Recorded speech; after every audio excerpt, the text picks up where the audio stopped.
Now at 5:30, inflation has driven up the cost of just about everything. And now we're learning more about how it is making rent unaffordable for some. Yeah, a new report from the Coalition on Homelessness and Housing in Ohio shows just how dire the situation is for some.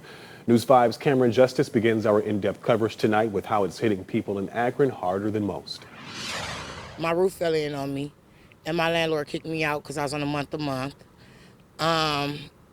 Right now, I'm just facing losing everything. Latia Griffin is one of hundreds in Akron experiencing homelessness. It's very tough, very tough. Not knowing you're going to go at night is very tough. I can't even get stable work because you have to have a stable place. Even those with stable work in Akron are facing the difficulties of keeping a roof over their head. It's not that people don't want to work.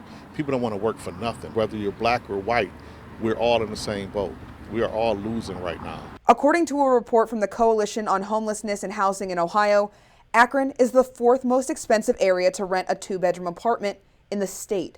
The hourly wage required to afford rent without spending more than 30% of income, $19.75. With the mean renter wage in Akron estimated at just over $16, that means a full-time job at 40 hours a week doesn't cut it. If we think about $19 an hour, that's a person earning about $40,000 a year. So this isn't a person who is extremely low income. This is your everyday neighbor, the person who sits next to you at church, the person who is a part of maybe your rec softball team.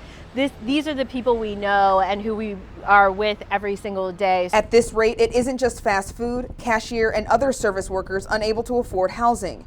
The issue is impacting workers in labor industries, factories, and even healthcare. Home healthcare aides, early childhood education, service workers, even individuals working in distribution factories are not earning enough to be able to afford a two-bedroom apartment. Advocates hope Governor Mike DeWine's proposed affordable housing tax credit can help address the growing need. We have to create new housing. We have to create more creative housing like co-ops. But for now, those like Griffin will continue looking for an affordable place to lay their head. I have kids, grandkids. Can't give up. In Akron, Cameron Justice, News 5. Okay, here's a closer look now at just how big this problem is all across the country. Data for the National Low Income Housing Coalition found minimum wage workers need to work at least 109 hours a week to afford a studio apartment in New York City.